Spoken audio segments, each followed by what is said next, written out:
ভিডিওতে আমাদের question number 17 পর্যন্ত সলভ হয়েছিল। এখানে কোশ্চেন নাম্বার 18 থেকে শুরু হবে।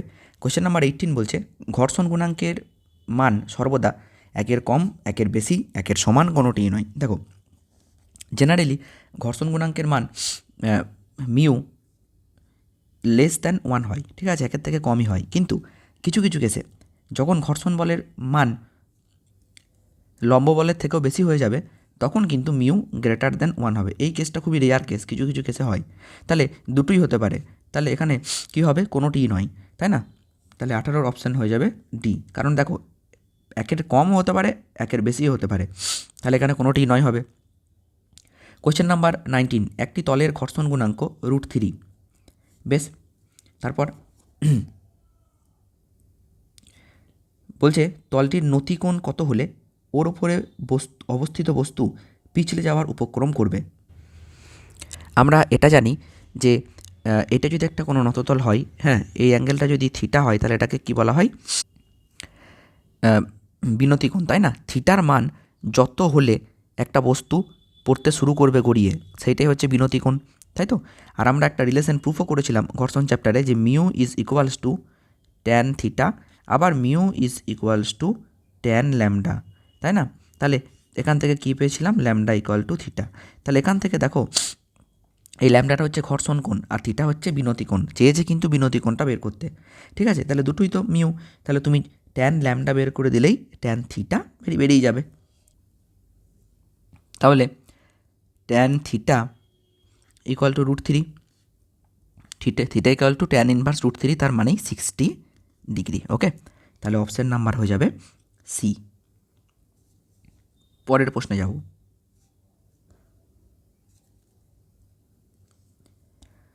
বলছে স্থিরাবস্থায় থাকা, কোশ্চেন নাম্বার 20, একটি বোমা বিস্ফোরণের পর 3টে টুকরো হলো। বেশ, একটা বোম প্রথমে স্থির ছিল, যখন ফেটে গেল 3টে টুকরো ভেঙে গেল। দুটি খণ্ডের ভরবেগ যথাক্রমে 6i cap plus 8j cap, একটা এই দিকে 6i ক্যাপ আর একটা এই দিকে 8j ক্যাপ। তাহলে লব্ধি কোন দিকে হবে, এই দিকে 6i cap plus 8j cap. এক্ষেত্রে নিচের প্রশ্নটির উত্তর দাও। তৃতীয় খণ্ডটির ভরবেগের মান কী হবে? দেখো, প্রথমে তো এরা দাঁড়িয়েছিল, এদের কোনো ভরবেগ প্রথমে ছিল না, তাহলে পরেও কিন্তু এদের ভরবেগ 0ই হতে হবে। তাহলে যদি এই খণ্ড আর এই খণ্ড, এই দুটো খণ্ড যদি 6i ক্যাপ আর 8j ক্যাপ ভরবেগ নিয়ে বেরিয়ে যায়, তাহলে লব্ধি কত হবে, 6i cap plus 8j cap. তাহলে তৃতীয় খণ্ডটার লব্ধি কিন্তু এর বিপরীতে এই সেম হতে হবে, তাই না? তাহলে কত হবে, -6i ক্যাপ -8j ক্যাপ। তবেই দেখো, এইটা আর এইটা যোগ করে 0 হবে, এইটা আর এইটা সাম করে 0 হবে। তাহলে এইটা হচ্ছে তৃতীয় খণ্ডের ভরবেগ, ঠিক আছে? আর এর মান কত, মান বের করা শিখে গেছো তোমরা ভেক্টরের। 6 square 36 plus 8 square 64 equal to 100 equal to 10। ওকে, তাহলে অ্যান্সার কত হবে, 10। তারপরে 21 বলা হচ্ছে দুধ থেকে মাখন বেরিয়ে আসে কোন বলের জন্য? এটা মনে রাখবে, অপকেন্দ্র বলের জন্য, ঠিক আছে? বেশ, অপকেন্দ্র বল কাজ করে বাইরের দিকে আর অভিকেন্দ্র কাজ করে ভিতরের দিকে। 22 প্রশ্ন, এম ও এম ভরের দুটি বস্তুকণা যথাক্রমে R ও r ব্যাসার্ধের বৃত্তপথে আবর্তন করছে, তাদের আবর্তনকাল সমান হলে কৌণিক বেগের অনুপাত কি হবে? কৌণিক বেগ হচ্ছে ω1/ω2 ইকুয়াল টু আমরা জানি 2π/t, এটাও 2π/t, এটাও 2π/t, কারণ বলেছে আবর্তনকাল সমান। এটাও কেটে গেল, এটাও কেটে গেল, তাহলে 1/1, ঠিক আছে, 1:1, ব্যাসার্ধের ওপর কোনো নির্ভর করবে না। তারপরে কোয়েশ্চেন নাম্বার, এটা কোয়েশ্চেন নাম্বার 22 নাকি, দুবার এটা চলে এসছে, ঠিক আছে। তারপরে কোয়েশ্চেন নাম্বার 23, মোটর গাড়ি উত্তল পথে চললে যাত্রীদের নিজেদেরকে কীরূপ বোধ হয়? দেখো, মোটর গাড়ি যখন উত্তল পথে চলে, উত্তল পথ মানে এরকম একটা ব্যাপার, এখানে একটা বস্তু আছে, তাহলে এই বস্তুটা ওপরে দুটো বল কাজ করবে, এই দিকে হচ্ছে কাজ করবে mg, আর এই দিকে কি কাজ করবে, রিয়াকশন ফোর্স R। এটাকে আর না নিয়ে আমরা এন নিতে পারি, এটাকে এন নিলাম, নর্মাল ফোর্স। তাহলে মোট বল কত কাজ করছে, mg minus N equal to mv square by R. কারণ দেখো এইটা মাইনাস এইটা করলে তুমি নিচের দিকে রেজাল্ট্যান্ট ফোর্সটা পাবে, ঠিক আছে? তো এইটাই, আর নিচের দিকে রেজাল্ট্যান্ট ফোর্স মানে এটা টুয়ার্ডস দ্য সেন্টার কাজ করছে, কেন্দ্রের দিকে, তার মানে এটাই অভিকেন্দ্র বলে সাপ্লাই দিচ্ছে। ওকে, তাহলে mg minus N equal to mv square by R. Then N equal to কত, দেখো ওজন ফিল হয় বা ওয়েট ফিল হয় কার জন্য, এনের জন্য। তাহলে এখান থেকে তুমি পেয়ে যাবে এন ইকুয়াল টু কত হচ্ছে, mv square by R minus, এটা এই দিকে আসবে না, mg minus mv square by আর।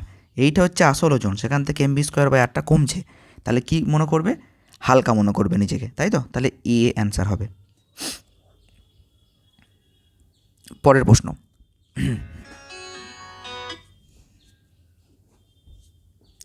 পরের প্রশ্ন হচ্ছে কোশ্চেন নাম্বার 24, মহাকর্ষ বল সংরক্ষী বল, একদম কারেক্ট। সংরক্ষী বলের ক্ষেত্রে বদ্ধ পথে কৃতকার্য শূন্য হয় না, না শূন্য হয়। তাহলে বিবৃতি এ সত্য, বি মিথ্যা, তাহলে এরটা হয়ে যাবে অ্যান্সার। 25 স্থিতিস্থাপক সংঘাতকারী বস্তুদ্বয়ের ভর সমান হলে বেগের বিনিময় ঘটে, একদম ঠিক। যদি দুটো বস্তুর ভর সমান হয় এম আর এদের মধ্যে যদি ধাক্কা লাগে, স্থিতিস্থাপক সংঘর্ষ হয়, তার মানে ই ইকুয়াল টু 1, ইটা কি সংঘাত গুণাঙ্ক, তাহলে কিন্তু এর যা বেগ ছিল ধাক্কা লাগার পরে একে দিয়ে দেবে, আর এর যা বেগ ছিল ধাক্কা লাগার পরে একে দিয়ে দেবে, তাহলে এটা ঠিক আছে একদম। আর অস্থিতিস্থাপক সংঘর্ষে ভরবেগ সংরক্ষিত হয়, হ্যাঁ ভরবেগ দুটোতেই সংরক্ষিত হয়, তাহলে এও সত্য বিও সত্য, তাহলে 25 এ হয়ে যাবে অ্যান্সার। না 25 এ তো হবে না, দুটোই সত্য, তাহলে 25 সি হবে, 25 সি, এ ও বি উভয়ই সত্য। পরের প্রশ্ন, দেখো যারা ইংলিশ ভার্সনে আছো তাদের জন্য আমি টার্ম দুটো বলে দিই। স্থিতিস্থাপক সংঘর্ষ মানে হচ্ছে ইলাস্টিক কলিশন, আর অস্থিতিস্থাপক সংঘর্ষ মানে হচ্ছে ইনইলাস্টিক কলিশন। আগের কোশ্চেনটার জন্য ইলাস্টিক কলিশন আর ইনইলাস্টিক কলিশন। ওকে, একটি বলের ক্রিয়ায়, কোশ্চেন নাম্বার 26, একটি বলের ক্রিয়ায় 3 কেজি ভরের একটি বস্তুর সরণ S equal to T cube by 3 হলে, সরণ মানে হচ্ছে displacement, okay, T equal to 2 second সময়ে ওই বল দ্বারা কৃতকার্য কত হবে? তাহলে একটা ফোর্স কাজ করছে 3 কেজি একটা অবজেক্টের ওপর, এটা একটা 3 কেজি অবজেক্ট, ঠিক আছে, একটা ফোর্স কাজ করছে, ফোর্সটা বলা আছে, হ্যাঁ ফোর্স বলা নেই, ফোর্স এখানে বলা নেই, ফোর্স বের করতে হবে। We know that F is equals to M A mass into acceleration, তো এ তো জানি না আমি, কিন্তু এস বলা আছে, সেখান থেকে ভি পেয়ে যাবো একবার ডেরিভেটিভ করে, তাহলে 3t স্কোয়ার বাই 3, আর একবার ডেরিভেটিভ করবো, তাহলে হয়ে যাবে 6t বাই 3, তাহলে 3 2 6 কত হলো, এটা 2t। এবার এখান থেকে এফ পেয়ে যাবো, F is equals to M into A, M হচ্ছে 3 ইন্টু 2t, এটা হচ্ছে তাহলে 6t। ওকে, তাহলে আমি এফ পেয়ে গেলাম। আমি এফ যখনই পেয়ে গেলাম তখনই আমি ডাব্লু পেয়ে যাব, W equal to F S, F into S, তাহলে 6t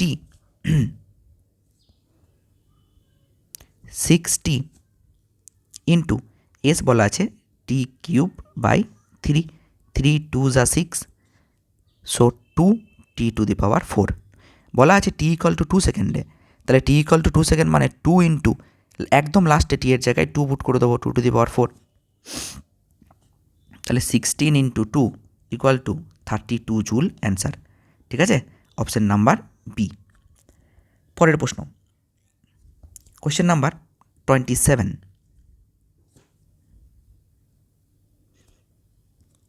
বলা হচ্ছে কোনো বস্তুর গতিশক্তি মানে কাইনেটিক এনার্জি K1 যদি 69% বেড়ে যায়, তাহলে ভরবেগের শতকরা বৃদ্ধি কত হবে, মোমেন্টাম কত বাড়বে?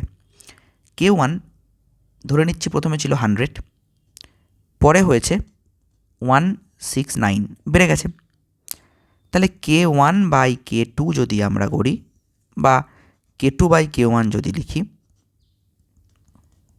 169 বাই 100, ওকে, তাহলে এখান থেকে আমরা বলতে পারি K2 জায়গায় V2 square by V1 square 13/10।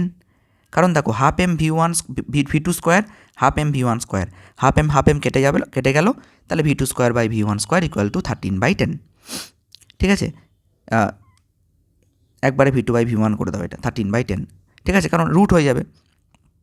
এই যদি তুমি একদম কাইনেটিক এনার্জি ফর্মুলাটা এখানে লেখো তাহলে দেখবে এটা পাবে। এবার দেখো একটা কথা, এখানে V2 বাই V1 যা হবে, আমি যদি একটা করে এম এখানে মাল্টিপ্লাই করে দিই, সেই একই তো ব্যাপার, M V2 বাই MV1 তো তাই হবে।